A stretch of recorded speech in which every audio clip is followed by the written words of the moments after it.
Hello mga idol, please like, share and subscribe for more novel stories to uploads. Diyos ng Digmaan, JC Entertainment. Kabanata 851 hanggang Kabanata 860. Kabanata 851. Ang isa sa mga tao ay likas na nagtaas ng kanyang mga kamay upang bumuo ng isang kilos ng pagsaludo. Isang karangalan naming makilala ka, Diyos ng Digmaan. Sumunod ang lahat at walang choice kundi bawiin ang pagpupugay pati na rin ang boses niya na naghalo sa kanila. Please, niloloko mo ako. Tumawa si Fernando at naglakad. Halos hindi mapigilan ng isang 7-star na hari ng digmaan ang kanyang pag-uusisa, kaya lumingon siya para itanong kay Joseph, Sir Smith, bakit mo pinilingat ang piging sa kasal ni Selina? Magkakilala ba kayong dalawa dati? Napalingon ang lahat nang marinig ang tanong na iyon. Nagtataka sila kung bakit dumalo rin si Joseph Smith sa piging. Isang tipid ng ngiti ang ibinigay ni Joseph. Buti na lang at sinabihan sila ni Lana na mag-isip ng magandang excuse bago sila dumating para maging handa sila sakaling may mga ganyang katanungan. Napangiti si Joseph at sinabing, nagkaroon ako ng near-death experience hindi nagtagal matapos akong i-deploy sa larangan ng digmaan, ngunit sa lahat ng kanyang mahusay na kaalaman sa medisina, iniligtas ako. Siya talaga ang aking tagapagligtas kaya tama lang na dumalo ako sa kanyang piging. Napatulala siya nang marinig ang sagot ni Joseph. Sinabi niya sa kanila na huwag ibunyag ang kanyang pagkakakilanlan, ngunit hindi niya akalain na gagawa si Joseph ng ganoong dahilan. Hindi niya alam kung ano ang mararamdaman sa ginawa niyang kwento. Total, ginamit nila na ang kwentong ito minsan. Nag-iba ang ekspresyon ni James at nang iba pa nang marinig nila ang kwento ni Joseph. Sino ang nakakaalam niyan hindi lang isa kundi dalawang Diyos ng digmaan? Ano ang tungkol sa iyo, Sir Campbell? Tanong ng 7-star King of War na may ngiti sa labi. Hindi alam ni Fernando kung paano sasagutin iyon, hindi niya masyadong inisip ang kanyang excuse. Naisip niyang gamitin ang parehong kwentong ibinigay ni Joseph ngunit ginamit ito ni Joseph bilang sarili niya. Sa pagkabigla sa kanya ng tanong na iyon, si Fernando ay hindi makahanap ng isang mas mahusay na sagot sa ganoong kaikling panahon at kung siya ay magtagal, ito ay magbubunsod ng hinala. Ang mga cog sa kanyang utak ay umiikot habang sinusubukan niyang makaisip ng isang kapani-pani walang dahilan, ngunit wala siyang nakitang magandang kwento upang tumugon sa itinanong. Sa huli, isang awkward na ngiti lang ang naibigay niya. Kaparehas lang ng kay Joseph actually. I was injured like him and I almost lost my life too. Pero niligtas ang buhay nating dalawa. Ngumiti ng pilit si Joseph at mamulong. Tama, iyon nga ang nangyari. Marami sa mga dumalo ay hindi napigilan ang kanilang mga sarili habang palihim nilang inilabas ang kanilang mga telepono upang kumuha ng litrato. Ang tanawin ng tatlong Diyos ng digmaan sa venue ay kahindag-hindag na balita, gusto nilang ipagmalaki sa kanilang mga kaibigan at pamilya ang tungkol dito. Kumakbang sila na at iniba ang usapan, nasaan ang asawa mo, Fernando? Hindi mo ba sinabi na isasama mo ang iyong mga asawa at ang iyong anak na babae? Bakit ka mag-isa dito? Dapat nandito na sila anytime soon. Sumasakay talaga sila ng taxi, nakangiting sagot ni Fernando. Pinababa ko sila sa helicopter sa gate ng lungsod at dito muna ako dahil hindi ako makapaghintay na makita kayong lahat. Walang hangar dito kaya tumalo na lang ako. Nag-skydive din ako dito. Parehong iniisip ng mga mahuhusay na isip. Tumawa si Joseph. Tama ka, Gods of War. Hindi namin naisip ang tungkol dito dati. Huwag mag-alala, ipapaalam namin ito sa aming boss at mabilis naming pagbubutihin ang aming mga pasilidad. Aalisin natin ang bahagi ng bubong doon para gumawa ng hangar, na may malaking ngiti. Agad na humakbang ang manager ng hotel at nagsalita. Isang karangalan para sa amin na mag-host ng napakaraming Gods of War. Samantala, FC, tinaladkad ni Neil at Ken si Ivan sa isang sulok at galit na nagtanong bakit hindi patay pa. Mukhang nasa fine spirit pa siya. Sigurado ka ba dito, Ivan? Bakit hindi pa siya patay? Nawalan sila ng pasensya. Kabanata 852. Parehong kasali sina Ken at Neil sa handaan nag-host para lang makita siyang patay.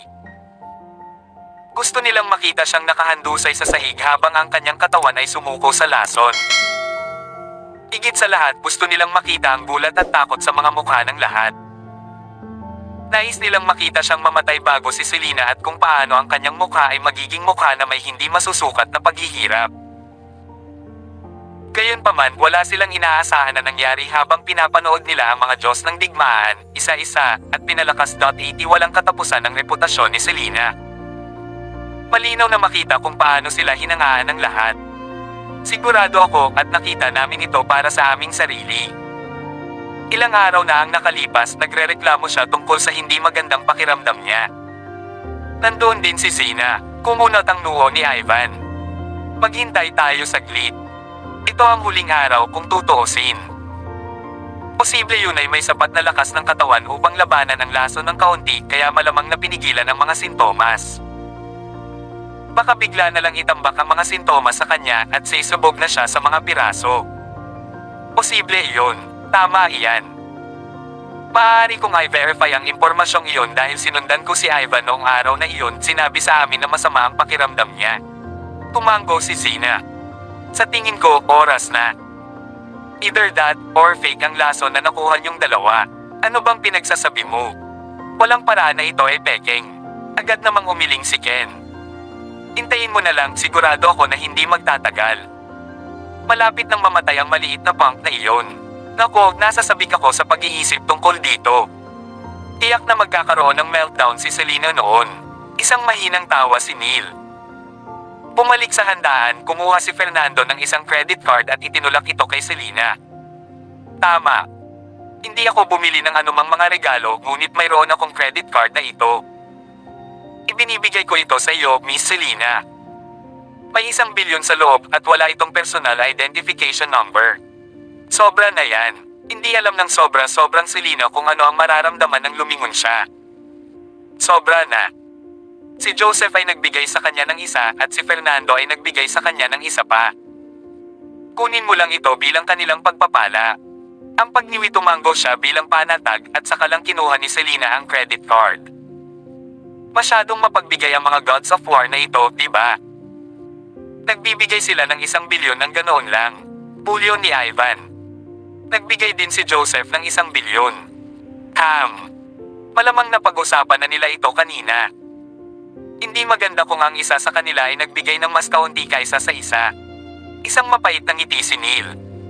Malaki rin ang binigay ni Joseph. Lumingon ang ekspresyon ni Ivan nang marinig iyon. Naiisip niya yun ay magkakaroon ng problema sa pag-aayos ng mga bayarin kung ano ang pera na kailangan niyang gastusin upang maibuk ang buong hotel at ayusin ang isang piging sa kasal. Sino ang nakakaalam na ang mga Diyos ng digmaan ay magbibigay sa kanya ng napakaraming pera? Siguradong sapat na iyon para mabayaran ang mga gastos at marami pa silang natitira ay kumikita ng malaking dolyar. Kasabay sa isang third class na tirahan ng aristokratikong pamilya, ang Panginoon ng pamilya Turner, si Fabian ay iginiit, tara na. Kailangan na nating umalis. Pare, nakakahiya naman kung pupunta tayo. Nagdulot kami ng malaking isyu sa laro ng bilyar 1 beses na iyon. Kontra ni Leo, nakakunot ang noo niya. Kabanata 853. Huwag kang tulala. Tingnan mo na lang ang mga dadalo sa piging ng kasal. 3 gods of war na ang nagpakita, 1 bilyonaryo na negosyante mula sa Gin City ang dumalo at napakaraming top tier na celebrity. Ito ay kaguluhan. Paano kung nagagalit dahil hindi tayo pumunta? Fabian then continued, headstrong in his stance, at saka, binigay namin yung perang nawala sa bata, diba? Hindi dapat magkaroon ng malaking sama ng loob sa pagitan namin ngayon. Kung pupunta tayo, makakagawa tayo ng mga koneksyon sa mga maharlikang pamilya, mga opisyal ng digmaan, at iba pa. Baka maging mabuting kaibigan pa tayo ng mga gods of war. Sige. Tara na. Sa huli ay nagpaubaya si Leo habang tumango at dahil doon, naghanda na sila para pumunta sa 7-star hotel. Kailangan na nating umalis. Idol ko si Fernando Campbell. Ang ilang mga run-of-the-mill na negosyante na naisip ang dumalo ay nagpas siyang huwag dumalo sa piging dahil nakakahiyang hindi makabuo ng mga tamang regalo. Pagkatapos ng lahat, dapat silang magbigay ng anumang bagay na nagkakahalaga ng mas mababa sa 80,000 dolyar sa isang lugar na ganoon. Gayunpaman, bigla silang nagpasya na pumunta nang makita nila ang mga Diyos ng digmaan. Magiging kamangha-mangha kung nakuha nila ang isang Diyos ng digmaan tulad ni Fernando sa background ng isang selfie. Parami ng parami ang mga taong dumalo sa piging at buti na lang pinaghandaan muna ang lahat. Bukod dito, may ilang pribadong silid at mesa na nakahanda sa mga palapag sa ibaba nito. Kung hindi, malamang na walang sapat na mga lugar na mauupuan. Samantala, sa itaas na palapag ng 6-star hotel sa tapat nila, literal na ginulo niya ang lungsod, tama. Lumiit ang mga labi ni Cecilia sa isang maliit at mapait na ngiti. Siya ay nawala at kay takot-takot sana. Hindi niya alam kung bakit dumalo ang mga gods of war na iyon speaking, ngunit ang kanyang pagkawala ay hindi mapag-aalinlanganan. Ayaw aminin ni Cecilia, ngunit walang paraan. Tulad ng pakiramdam niya ay wala ng pag-asa at 2 helicopter ang lumitaw sa itaas niya. Huwag mong sabihin sa akin na mas maraming Diyos ng digmaan ang darating. Napatingin si James sa di kalayuan. Laking gulat niya nang makita ang 2 pang helicopter na nagmula sa magkaibang direksyon. Nararamdaman niya na ang kanyang mga hininga ay naging hindi pantay at basag-basag. Dumating ang isa sa mga helicopter at isang lalaki ang tumalon pababa mula rito. Bahagyang ngumiti ang lalaki bago siya pumasok sa hotel. Natakot ang lalaki na magtanong ang lahat kung bakit siya dadalo sa piging, kaya siya ang nagkusa at bumati na kangiting, "Mister, salamat sa pagligtas mo sa buhay ko. Ang iyong mga kasanayang medikal ay walang kapantay. Kailangan ko lang pumunta sa handaan mo para makisalo sa iyo ng kaunting inumin."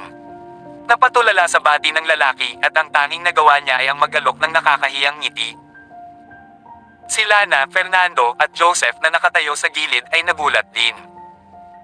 Hindi nila akalain na gagamitin ni Abner ang parehong kwento. Iyon ay masyadong mabuti kung isa o 2 sa kanila ang gumamit ng parehong kwento, ngunit 3, 4, sobra na iyon. Nauna nang sinabi ni Lana sa kanila na maghanda ng sarili nilang mga sagot at kwento. Ngunit hindi nila kailanman tinalakay ang mga kwentong gusto nilang gamitin at lahat sila ay nag-iisip ng parehong bagay. Gayunpaman, tinalakay nila ang bagay tungkol sa regalo ng piging at sama-sama silang nagpasya na bawat isa ay magbibigay ng $1 bilyong. Mabilis na naglabas ng credit card si Abner at ibinigay kay Selena. "Miss Selena, may $1 bilyon dito. Kunin mo lamang ito bilang tanda ng aking pagpapala at bilang pasasalamat sa iyong asawa sa pagliligtas sa aking buhay. Kailangan mong kunin. Ang password ay 60, ngunit maaari mo itong baguhin kahit kailan mo gusto. Salamat, Sir Young." Naantig si Selena at hindi niya alam kung ano pa ang sasabihin. Binigyan din siya ni Lana ng $1 bilyon ilang sandali lang ang nakalipas at nakaipon siya ng mga regalo na nagkakahalaga ng $4 bilyong. Yumaman kaya siya sa piging na ito? Ako, nahihilo ako. Si Fiona na hindi masyadong malayo ay lubos na nabigla. Napakalaki ng kinita nila sa piging na ito. Tinurot niya ang hita niya. "Ako, hindi ako nananaginip." Kabanata 854. Pakiramdam ni Fiona ay panaginip ang lahat. Pagkatapos ng lahat, 4 na Diyos ng digmaan ang dumalo sa piging ng kanyang anak na babae at ibinigay ang perehot sa kanya ang kanilang mga pagpapala. Noon lang nalaman ni Fiona Ace claim na siya ay pukawi ng lungsod ay hindi walang laman na pangako, binitiwan niya ang pangakong iyon. Binigyan sila ng isang katawa-tawang maswerteng kamay at ang presensya ng 4 na Diyos ng digmaan ay higit na nalampasan kung ano ang maiisip ng sinuman. Pumalakpak. Sa gitna ng kanyang pananabik, isang malakas na ingay ang narinig mula sa itaas nila. Lumipad ang isa pang helicopter patungo sa kanila at isa pang lalaki ang tumalon pababa mula rito. Ito ay si William Nash, isang Diyos ng digmaan. Tawag ng isang dalaga at muling nagulat ang mga tao. Isa pang Diyos ng digmaan ang nagpakita sa piging. "Hay nako. Totoo iyon," natulala si James. "Sir Nash, bakit po kayo nandito?" Tuwang-tuwang naglakad si Queenie papunta sa kanya, ang mga mata nito ay nakatutok sa kanya. Ang God of War ay may regal aura sa kanya. Binigyan ni William ng isang matamis na ngiti, inihanda na niya ang kanyang kwento. "Noong mga araw bago ako naging magaling na tao, nasugatan ako sa isang labanan at muntik na akong mamatay sa sugat. Buti na lang, Mister, ay napakahusay kaya iniligtas niya ako, kaya iyon ang dahilan kung bakit ako." Noon lang napansin ni William ang mga kakaibang tingin na nakatutok sa kanya. Agad naman siyang sumimangot. Anong mali? May sinabi ba ako? Tanong niya. Isang awkward na ngiti ang ibinigay ni Queenie. Hindi. Walang mali, tunay na isang dalubhasang medical na practitioner. At parang nagligtas siya ng maraming buhay sa loob ng 5 taon na siya ay nasa militar. Ang kanyang mga kasanayan sa medical ay talagang hindi kapanipaniwala. Tumawa si William. Pagkatapos ay naglakad siya patungo kay Selena, kumuha ng isang credit card na nagkakahalaga ng $1 bilyong at iniabot ito sa kanya. So asawa kanya. Hindi nakapagtataka patuloy na nagbubulungan sa iyo sa larangan ng digmaan. Napuno ng init ang dibdib ni Selena nang marinig iyon. Welcome, Sir Nash. Please, umupo ka na. Isang karangalan naming makita ka, Sir Nash. Yumukod ang mga tao sa kanya. Huwag kang mag-alala tungkol dito. Pumalaklak si William bago niya peke ang kanyang pagkagulat. Nako, nagkataon lang, sabi ni William na tila na bigla nang makita sila. Joseph, Fernando, nandito rin kayong dalawa. Tama yan, kaya nagkataon na nailigtas din tayo noon. Isang awkward na ngiti ang ibinigay ni Abner. Natigilan si William nang marinig iyon. Hindi katakatakang lahat ay binigyan siya ng kakaibang tingin. Ilang sandali lang ang nakalipas, lahat ng iba ay nagbigay ng parehong kwento tulad ng ginawa niya. Kung ang lahat ay gumamit ng parehong kwento, may maniniwala ba dito? Inaila siya ni Fernando sa gilid. Bakit pare-parehong kwento ang ginamit mo? Tanong niya sa mahinang boses. Hindi ka na ba makakahanap ng ibang dahilan? Hindi alam ni William kung ano ang mararamdaman dito. Wala akong maisip na maganda kahit kalahating araw na ang iniisip ko. It so happens that Master is a skilled medical practitioner, even better than Ethan Hayes, kaya yun lang ang naiisip kong story. Akala ko ito na ang pinakamagandang dahilan. Ito ay may isang piraso ng katotohanan sa loob nito dahil siya ay napakahusay sa medisina. Tapos na tayo para. Kung ganito ang iniisip natin, malamang nagagamit din ng parehong dahilan si Ethan at ang iba pa. Nagdilim ang ekspresyon ni Fernando, pumulupot ang kanyang mga labi sa isang mapait na ngiti. Biglang lumitaw ang isa pang helicopter sa abot-tanaw habang lumilipad ito mula sa mga tarangkahan ng lungsod. Kabanata 855. Pumalakpak. Katulad ng dati, isang mahinang kalabog ang narinig ng may sumulpat na lalaki sa glass balcony na mula sa bubong. Isa pang Diyos ng digmaan, Sam Johnson. Lalong natuwa ang lahat nang makilala siya. Nagdagdag iyon ng isa pang God of War sa venue. Sa totoo lang, inaasahan ng lahat na ito ay isang Diyos ng digmaan nang makita siyang tumalon mula sa napakataas na altitude.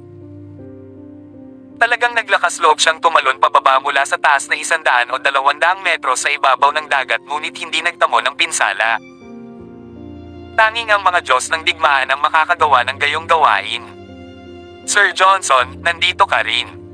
Napakagwapo mo. Ay, wow. Ang pagpunta dito ay nagkakahalaga ng bawat segundo ng aking oras. Mayroon ng 6 na Gods of War dito. Diyos ko, mababaliw na ako.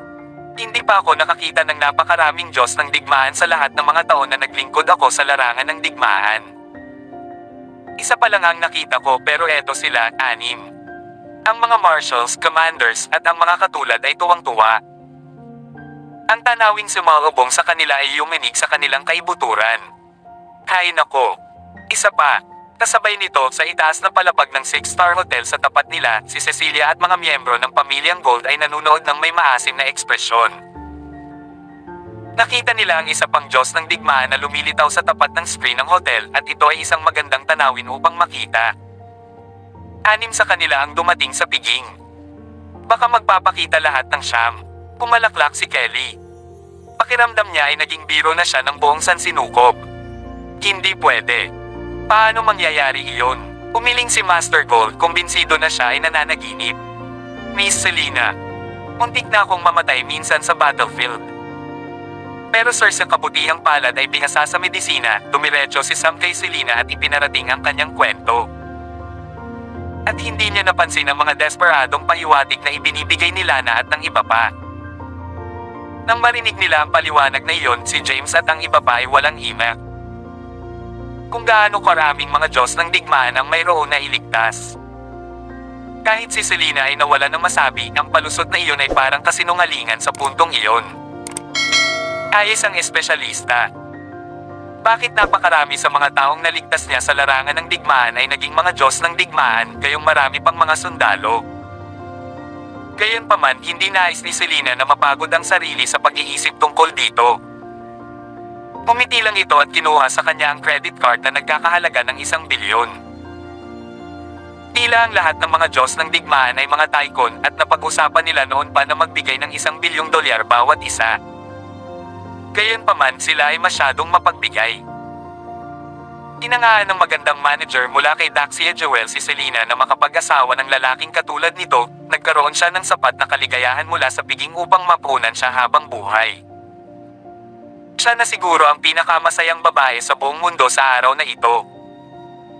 Sumama si Sam kay Fernando at sa iba pa pagkatapos niyang iregalo kay Selena ang credit card. Para siyang nanlambot nang malaman niya na ang palusot na ibinigay niya ay kaparehong kwento na ibinigay ng iba. Gayunpaman, walang pagpipilian si Sam. Pagiging masyadong coy na hinala kung i-claim niya iyon's fighting prowess far surpassed his. Nangyari nga yun ay bihasa sa medisina at iyon ang dahilan kung bakit ang kwentong ang pagligtas sa kanya ay walang kapintasan. Sa kabila nito, hindi niya inasahan na ang kanyang mga kasama ay nagbahagi ng parehong tren ng pag-iisip sa kanilang dahilan.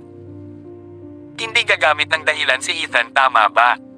Pinag-isipan ito ni Lana bago niya sinabing kung tutuusin, napakahusay na doktor ni Ethan at kinikilala siya ng lahat bilang isang milagrong doktor.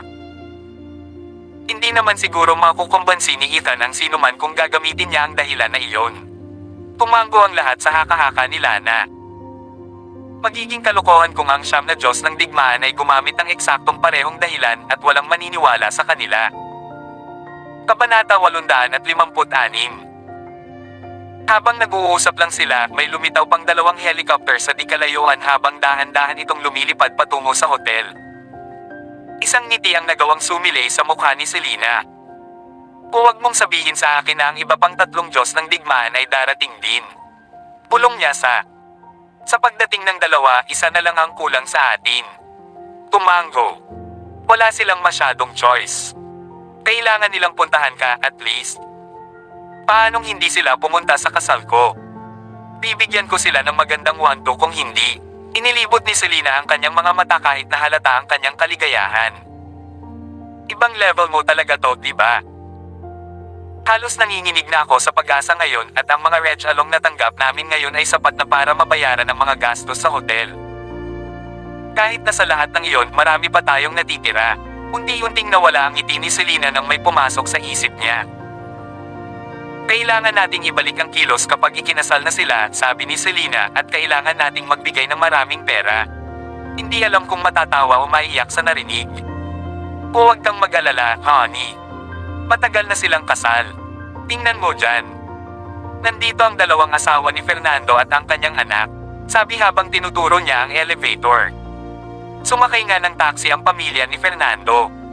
Oh, ang galing. Isang mapait na ngiti ang ibinigay ni Selena. Sobrang kinakabahan ako. Napakaraming Gods of War dito. Nananaginip ba ako? Hindi kaya ngumiti at sa loob ng 10 segundo, ang 2 Diyos ng digmaan ay tumalon pababa mula sa kanilang mga helicopter. Ito ay aming karangalan, Sir Riley Blackwell. Ito ay aming karangalan, Sir Adam McCarthy. Napasigaw ang lahat sa tuwa nang makita nila ang 2 Gods of War. Nakakabaliw. Isa pang 2 Diyos ng digmaan ang narito. Inilabas ng isa sa mga dumalo ang kanyang telepono at kumuha ng litrato. Ang salo-salo ay kahindik-hindik at ang mga larawang ito ay magiging sapat na bala upang magsaya. Mas maraming negosyante ang natuwa noon ay hindi naglagay ng anumang mga paghihigpit sa kanyang mga bisita kaya kahit sino ay maaaring pumasok. Ito ay talagang nagpasaya sa kanila. Hay nako, ang daming tao dito.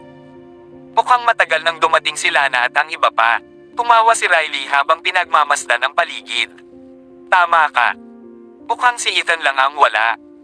Nandito na lahat ng iba. Tumawa rin si Adam. Lumapit silang 2 para batiin. Maligayang kaarawan sa iyo, Miss Selena, at binabati kita sa iyo at ang kasal. Sabay na nagsalita ang 2 at kanya-kanyang iniharap ang isang credit card na nagkakahalaga ng 1 bilyon kay Selena. Tunay na kumbinsido si Selena na lahat ng 9 na Diyos ng digmaan ay dadalo sa kanilang piging kung ano ang hitsura ng mga bagay. Noon ay isang pag-iisip ang pumasok sa isip ni Selena at ang kanyang mga kilay ay kusang kumunot. Paano nyo nalaman na dalawa? Sinabi sa kanya minsan na ang siyam na Diyos ng digmaan ay kanyang mga disipulo. Ngunit hindi kailanman inisip ni Selena ang tungkol dito habang inaakala niya nagsisinungaling lang.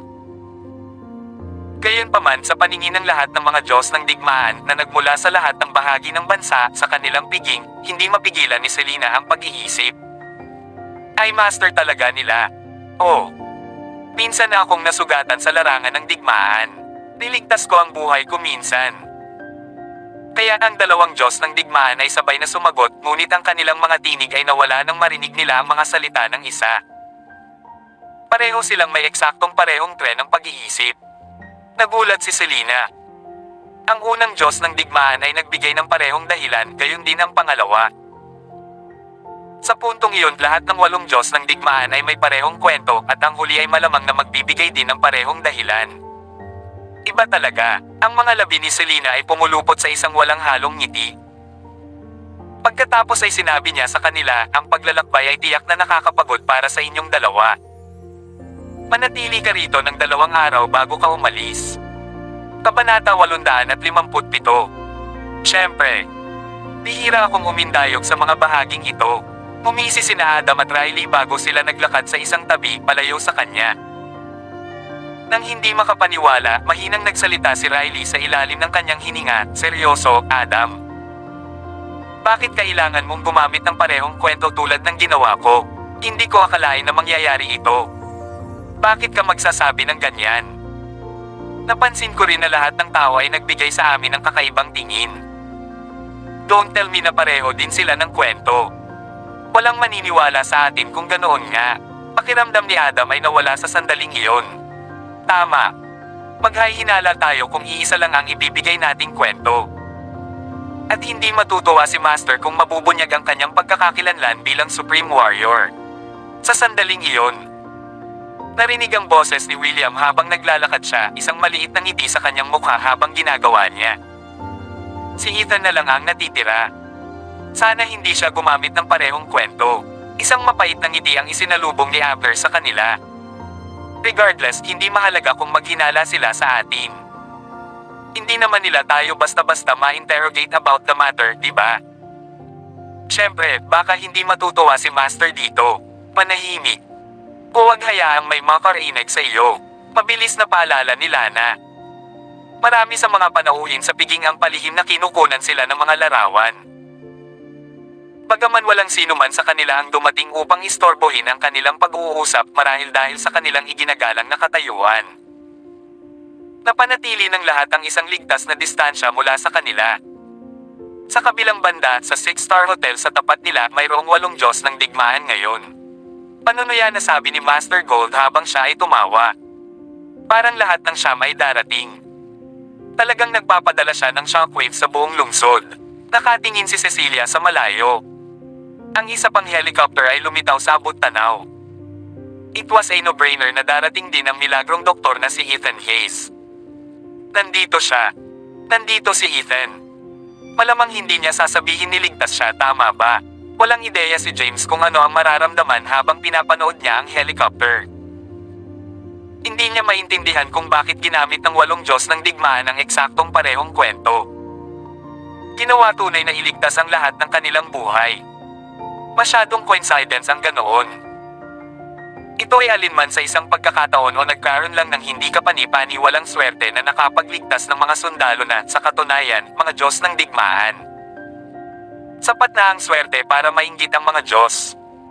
True enough, ang dadating ay si Ethan. Pagbati, Sir Ethan Hayes. Bati ng mga bisita pagdating niya. Nako, hindi ko akalain na ako ang huling darating. Ang bilog na mukha na si Ethan ay naglabas ng isang genial aura habang siya ay nakangiti. Sir Hayes, karangalan namin na makita ka sa wakas. Isa kang milagrong doktor, tama iyan. Sir Hayes, nabalitaan ko na ang iyong mga medikal na kasanayan ay nagligtas ng maraming sundalo. Sir Hayes, don't tell me na pareho kayo ng story ng ibang gods of war. Naligtas ka ba, Needham? Sigaw ng mga boses habang dahan-dahan siyang naglakad papunta at Selena. Napaawang ang sulok ng bibig ni Ethan nang marinig ang mga iyon. Parang hindi uobra ang kwentong ginawa niya noon pa man. Gayunpaman, mabilis siyang dumating kanina at nagsalita, nakangiti, "Sir, matagal nang hindi nagkikita. Nabalitaan ko na napakahusay mo rin sa medisina at nailigtas mo ang buhay ng iba pang 8 Diyos ng digmaan. Pumunta ako dito para mapagpakumbabang hilingin na ibigay mo sa akin ang iyong karunungan. Sana marami akong matutunan sa iyo." Hindi na Kaimi. May nakaisip ng ibang kwento sa wakas pero medyo nakakaiskandalo ang palusot na iyon. Masyado kang mabait, Sir Hayes. Dapat ay palitan natin ang ating kaalaman. Walang kailangang master-student relationship. Sumagot awkwardly habang nakangisi. Kabanata 858. Saglit na napabuntong hininga ang mga tao nang marinig nila ang sinabi ni Ethan. Si Ethan Hayes, ang mahimalang doktor na nagtataglay ng hindi kapani-pani walang kaalaman sa medisina, ay dumating at nagtanong para turuan siya ng sining ng medisina. Hindi ba ibig sabihin nito ay mas sanay pa sa kanya sa larangan ng medisina? Hindi na makatayo si Fiona sa gilid at pumunta sa kanila. "Sir Hayes, sinasabi mo bang mas maganda pa ang medical skills ng manugang ko kaysa sa iyo? Hindi naman pwedeng totoo, di ba? Tinawag kang miracle doctor, isang banal na doktor." Pulyo ni Fiona. Alam ni Ethan na ang babaeng nauna sa kanyang biyenan. Kaya binigyan niya ito ng isang matingkad na ngiti at sumagot, "Oo, tiya, ang kanyang mga kasanayan sa medikal ay kamanghamanghang." Tumigil sandali si Ethan bago siya idinagdag, "Isipin mo na lang. Lahat ng pinarangalan ng mga Diyos ng digmaan ay nasugatan sa larangan ng digmaan at hindi isang menor de edad. Lohikal na walang ordinaryong doktor ang makakagagamot sa kanila at isang napakahusay na doktor lamang ang makakagawa nito. Hindi lamang mataas ang kasanayan, ngunit top-notch. Tulad ng top-notch kung nakuha mo ang ibig kong sabihin." May naisip si Ethan bago siya mabilis na nagpatuloy, "So, with kahangahangang mga kasanayan, siya ay tinatrato ang mga ito. Talaga, maaari siyang ituring na personal na doktor ng Gods of War." Noon lang nagising sa crowd na nagkaroon ng napakaranggal na posisyon sa larangan ng digmaan. Kahit na siya ay hindi isang Diyos ng digmaan o hari ng digmaan. Sa kanyang kahangahangang mga kasanayang medikal at ang kanyang kaugnayan sa mga Diyos ng digmaan, sapat na iyon upang siya ay maging kagalang-galang. Hindi nakakagulat na ang 8 Diyos ng digmaan ay nagsabi ng parehong kwento, tunay na nailigtas ang kanilang buhay sa larangan ng digmaan. Ang mga kwento ay hindi kasinungalingan, sila ang katotohanan. Oo, tama si Sir Hayes. Kaya ang aming eksklusibong doktor na dalubhasa sa paggamot sa mga Gods of War at ilang 8-star at 9-star Kings of War. Tumanggo si Skyler para tumulungan ang iba pa. Pinaayos niya ang sitwasyon na may ngiti sa labi. Wow! Nakakamangha talaga. Hindi ko talaga akalain na ang manugang kong ito ay sobrang kahanga-hanga, napaka-promising. Tapik ni Fiona balikat ni habang bumubulusok, "Bakit hindi mo ito sinabi sa akin noon pa?" Ay naiiyak. Buti na lang at may katwiran ng paliwanag ni Ethan tungkol sa mga nagkataon lang na kwento at natakpen ng maganda ang mga palusot na ibinigay ng 8 Gods of War. Kung hindi, mahirap para sa iba na hindi isipin niyo na ang Supreme Warrior. Pumiti at humarap kay Fiona. "Ma, hindi naman sa ayaw kong sabihin sa iyo ang tungkol dito. Natatakot lang ako na kahit sabihin ko sa iyo, hindi ka maniniwala sa akin. Tsaka, naalala kong sinabi ko sa iyo na mas maganda ang medical skills ko kaysa kay Sir Hayes. Yan ang sinabi ko pero hindi ka naniwala. Akala mo nagyayabang lang ako." Curba ang labi ni Fiona sa isang nakakatakot na ngiti. "Well, hindi mo ako masisisi kung bakit hindi kita pinaniwalaan. Kung tutuusin, bihira kang magpagaling ng tao at akala ko isa ka lang ordinaryong sundalo. Paano ko maiisip na taglay mo ang gayong mga kasanayan at kaalaman sa medisina?" Sa oras na iyon, may naalala si Joan at pumunta siya sa kanila nang nakakunot ang noo. "May sira. Bago pumunta dito, naalala ko na sinabi mo sa akin na bumili ka ng kwintas para kay Selena. Nasaan ang kwintas? Bakit hindi mo ilabas at isuot sa kanya? Ang kanyang leeg ay mukhang walang laman at walang laman ngayon. Tama iyan. Nasaan ang kwintas na binili mo?" Pinaikot ni Selena ang kanyang nakamamanghang mga mata, tuwang-tuwang kumukulot ang sulok ng kanyang bibig. "Diba sabi mo gusto mo akong bigyan ng sorpresa? Ngumiti ng matamis kay Selena bago ito sumagot, tama, pero pumikit ka. Isusuot ko sa'yo. Ipikit ang aking mga mata. Bakit lahat ng misteryo? Si Selena, sa loob-loob na nalulula sa tuwa, ay ipinikit ang kanyang mga mata. Kasama niyan, dali-daling naglabas ng isang jewelry box. Ano ang ginagawa? Anong klaseng regalo ang ibinibigay niya kay Selena? I wonder, ungol ni Ivan na nakakunot ang noo. Alam ng impyerno. Ginagawa itong napakahiwaga na para bang ito ay isang napakagandang regalo. Malamig na ngumisi si Zina. Isang kwintas lang. Gaano ito kaganda? Alam ng lahat kung anong uri ng kwintas ito, kaya bakit siya kumikilos ng labis at pinapikit si Selena. Para saan ang lahat ng misteryo? Hindi naman sa hindi natin alam na kwintas iyon. Si Zina ay berde sa inggit at paninibugho, hindi niya naisaypay napakahusay na tao.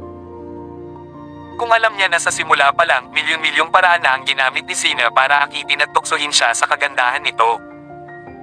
Sapat na ang kasiyahan nito na maging pangalawang asawa niya. Gayunpaman, kahit na naaaliw siya sa kaisipang iyon, ang imahe ni Sharon George ang pumasok sa isip niya. Napatingin si Zina kay Sharon na tumabi sa kanya, isang hindi kapani-paniwalang maganda, napakarilag na babae. Alam ni Zina na hinding-hindi niya iyon maaabutan kahit na sumunod siya sa pamamagitan ng paghila ng 1,000,000 freak para tuksohin. Ito ay walang saysay. Tiyak na hindi siya magugustuhan at hindi nakakatulong na ang punk na iyon ay hindi tipikal na playboy na naglalaway sa mga magagandang babae. Kabanata 859. Habang pinag-iisipan ni Zina ang bagay na iyon, inilabas ang kwintas sa kahon at inilagay sa leeg ni Selena. Ano? Ramdam ni Zina ang mabilis na pag-agos ng kanyang dugo sa kanyang mga ugat sa sigasig at ang kanyang mga hininga ay nahihirapan ng makita ang kwintas. Pakiramdam niya ay lalabas ito sa kanyang mga mata. Ang kwintas na iyon. Iyon ay ang puso ng kalaliman. Kanina pa may usap-usapan na ang napakalaking kwintas na iyon ay binili ng isang misteryosong tycoon. Hindi akalain ni Zina na ang misteryosong bumibili lahat kasama. Ang puso ng kalaliman. Oh my freaking God! Ito ang puso ng kalaliman. Kaya pala sinong bumili nito? Ay nako! Ay nako! Ang mahal talaga. Marami sa mga babae sa gitna ng karamihan na kadalasang gumagamit ng mga mararangyang produkto ay napabuntong hininga at tuwang-tuwa sa kwintas na nasa harapan nila. Nahumaling sila sa kwintas. Namula ang mga talukap ni Selena sa ingay ng mga hingal at pinanabik mula sa karamihan. Bumaba siya para tingnan ang kwintas na nakasabit sa kanyang leeg. May malaking ruby na bato. Ang kanyang mga mata ay napuno ng luha sa isang iglap. Binili mo ito. Binili mo talaga. Sobra na ito. Sa sandaling iyon, nadama ni Selena na sulit ang lahat ng paglala at paghihirap na dinanas niya sa mga taong iyon, ang kabaitan at pagmamahal sa kanya ay lubos na nagpakilos sa kanya. Hindi man lang nakita ni Selena sa loob ng 5 taon, ngunit ibinigay sa kanya ng lalaking ito ang pinakamahusay sa lahat. Parang bumubulusok na talon ang mga luha ni Selena. Honey, bakit ka umiiyak? Ngayon ang aming malaking araw.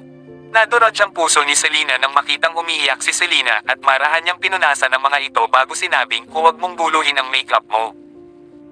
Gusto mong maging maganda sa ating malaking araw, hindi ba? Isang tawa ang pinakawala ni Selena. Hindi, wala lang. It's just. Masyado lang akong masaya. Ito ay masayang luha. Hindi pa ako naging ganito kasaya noon. Mommy, ang ganda-ganda mo. Isang pares ng malaki at kumikinang na mga mata ang bumungad kay Selena.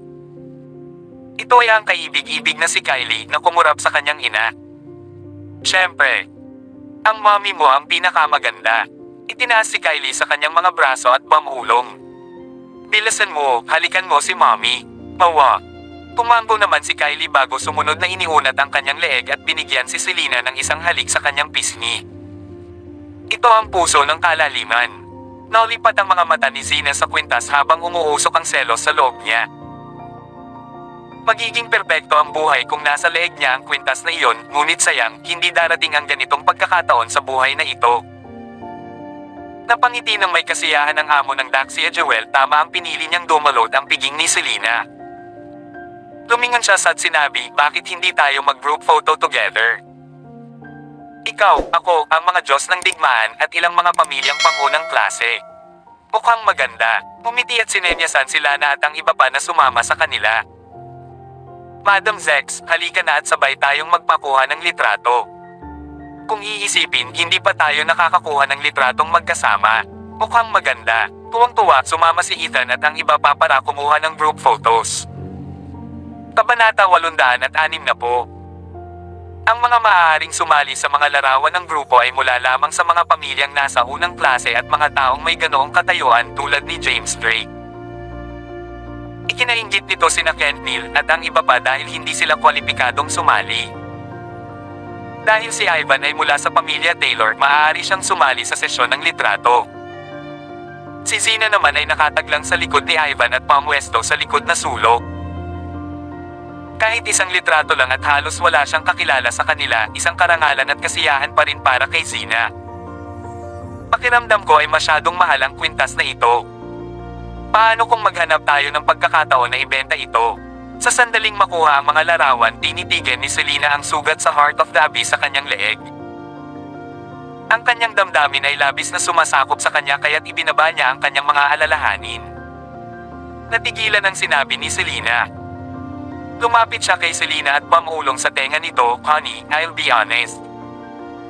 Hindi naman mahal ang ganyang kwintas at halos 10 bilyon na ang nasa bulsa mo. Hindi naman ganoon karami, tingnan mo. Subukang isipin ito sa ganitong paraan.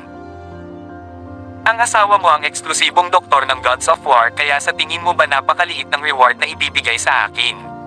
Kuminga ng malalim si Selena pagkatapos niyang makinig pangangatwiran ni. Tama siya ang eksklusibong doktor para sa siyam na Diyos ng digmaan at iyon ay isang mahusay na tagumpay. Bukod pa rito, ang mga gantimpala na matatanggap ng siyam na Diyos ng digmaan ay hindi bababa sa 100 bilyon. Bagamat hindi siya kasing galang na mga ito, dapat nakatanggap ng 10 bilyon o higit pa. Sa nakakapanatag na pag-iisip na iyon, mapaglarong inilibot ni Selena ang kanyang mga mata at kinurot ang bewang niya. White, bakit hindi mo sinabi kanina? Bakit kailangan mo akong alalahanin? Sumunod naman si Selena nang may pumasok sa isip niya, gayunpaman, wala kang kasalanan. Kung alam ito ng nanay ko, natatakot ako na baka sigawan ka ng nanay ko at humingi ng magandang halaga. Hindi mo masasabi sa kanya ang tungkol dito. This must remain a secret, nag-iisip na mungkahi ni Selena. At tama ang aking mahal na asawa. Nahihirapan akong bilhin ang kwintas na ito para sa iyo kaya kailangan mong itago at isuot ito, okay? Tumawa ng buong puso. Sige, pagsilip sa oras, ibinoling ni Selena ang kanyang ulo sa general manager ng hotel. Maaari mo nang ihain ang mga pinggan. Mabuti, Mrs. White, nang may hinto ang pagtatanghal sa entablado. Ang pangkalahatang tagapamahala ng hotel ay umakyat sa entablado at inihayag sa pamamagitan ng mikropono. Lahat mangyaring umupo at maghanda para ihain ng masasarap na pagkain. Umakyat din ang may-ari ng hotel sa entablado at boisterous na nagsalita, "Hello everyone, I'm the owner of this hotel. Kayo ng pinakamasaya at pinakamaluwalhating araw sa buhay ko, lahat salamat kina Mr. at Mrs. White sa pagpasok sa napakaraming kilalang panauhin at inimbitahan pa ang kagalang-galang na siyam na dakilang Diyos ng digmaan. Sandaling huminto ang may-ari bago siya idinagdag. Na mas malakas ang boses kaysa dati sa makatuwid na pagpasyahan kong lahat ng gastusin sa piging sa kasal ni na Mr. at Mrs. White ay nasa hotel. Ano? Ano iyon? Ito ay sa kanila. Libre na lahat ngayon. Hindi ba mawawala ng malaking pera ang may-ari? Baka sa mukha ni Fiona ang tuwa at pinanabik sa sinabi ng may-ari. Tinatayang aabot sa 1 o 2 bilyon ang gastusin sa wedding party ngayon, hindi pa banggitin na napakaraming mamahaling pagkain at alak. Kung ang mga salita ay hindi mula mismo sa may-ari ng hotel o ang malakas na deklarasyon sa pamamagitan ng mikropono, si Fiona ay magdududa sa kanyang sariling mga tainga. Hindi ito maaaring isang pagkakamali, tama ba? Parehong natulala sina Joanne at Andrew na may parehong hitsura ng hindi makapaniwala. Matamis namang ngumiti si Old Master Taylor. Well, anong alam mo? Napakaraming Diyos ng digmaan ang dumating dito ngayon kaya ang kanyang negosyo mula ngayon ay tataas lamang. Makakatanggap siya ng ganoong tagumpay, lahat salamat sa Ang resulta ng pinakadakilang piging sa kasal na ito ay talagang nakakagulat, magiging abala sila sa pagbibilang ng pera. Bukod dito, ang negosyo sa isang 7-star na hotel ay hindi magiging masyadong maganda kadalasan dahil ito ay masyadong mahal. Pagkatapos ay ibinoling ni Old Master Taylor ang kanyang tingin sa entablado. Ang kanyang mga mata ay puno ng karunungan. Ang pinakamahalagang bagay ay na ngayon ay kumuha siya ng larawan sa amin at ang 9 Great Gods of War ay kasama rin dito. Ito ay isang mahusay na punto ng atraksyon, masasabi lang niya na ang 9 Great Gods of War ay dumating sa kanilang hotel at nagpista sa isang piging. Hindi na bababa ang negosyo niya pagkatapos nito. Nako, ganyan pala. Akala ko kaya, paano siya naging mabait at walang sinisingil sa amin? Kaya may pakinabang para sa kanya. Namulat ang realisasyon kay Fiona noon, ngunit hindi ito mahalaga dahil wala ni isang sentimos ang sinisingil sa kanila ng hotel. Para sa kanila, iyon ay isang pakinabang. Please subscribe and hit the notification bell for more novel stories. JC Entertainment.